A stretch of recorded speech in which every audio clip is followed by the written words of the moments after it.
الكاف تعلن عودة بطولة الشان في هذا التاريخ. أهلا وسهلا بكم متابعيني الأعزاء. هيا بنا لنتعرف على خبر اليوم. أعلنت الكونفدرالية الأفريقية لكرة القدم الاثنين موعد إقامة بطولة كأس أفريقيا للاعبين المحليين 2024 بعدما تأجيلها في وقت سابق. من المرتقب أن تستضيف 3 دول بطولة كأس أفريقيا للمحليين، ويتعلق الأمر بكل من كينيا وأوغندا وتنزانيا. وأطلقت الكاف في 2009 بطولة أفريقيا للاعبين المحليين. احتضنت دولة كوديفوار النسخة الأولى، فيما استقبلت الجزائر النسخة الثامنة والأخيرة مطلع سنة 2022.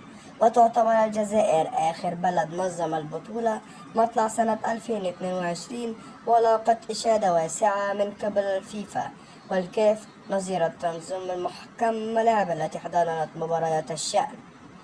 ونجحت الجزائر لوحدها من كسب رهان تنظيم التظاهر الأفريقية، واحتضنت نسخة كروية مميزة من دون مساعدة أي بلد قبل أن تتورط الكاف بعدما قدرتها على تنظيم التظاهر الكروية لاحقا، وعمدت إلى تأجيلها أكثر من مناسبة.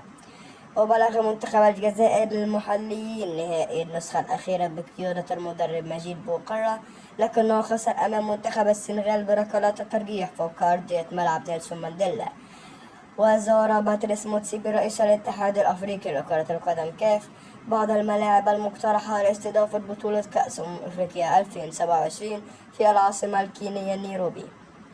وأشار الموقع الرسمي للاتحاد الأفريقي لكرة القدم عبر شبكة الإنترنت إلى أن موتسيبي زار 3 ملاعب في كاساراني ونيايو وتلانتا، ورافقه خلال زيارته وفد رسمي محلي يضم وزير الرياضة الكيني كيبشومبا ماركومين ورئيس اتحاد كينيا لكرة القدم نيك مويندا.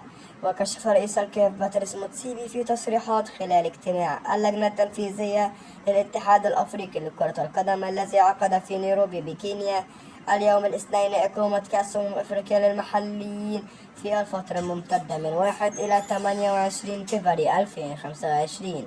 ما تنسوش تقولوا لي رأيكم في التعليقات بشأن موقعنا في الخبر. ما تنسوش تحطوا اللايك والاشتراك بالقناة. والسلام عليكم ورحمة الله وبركاته.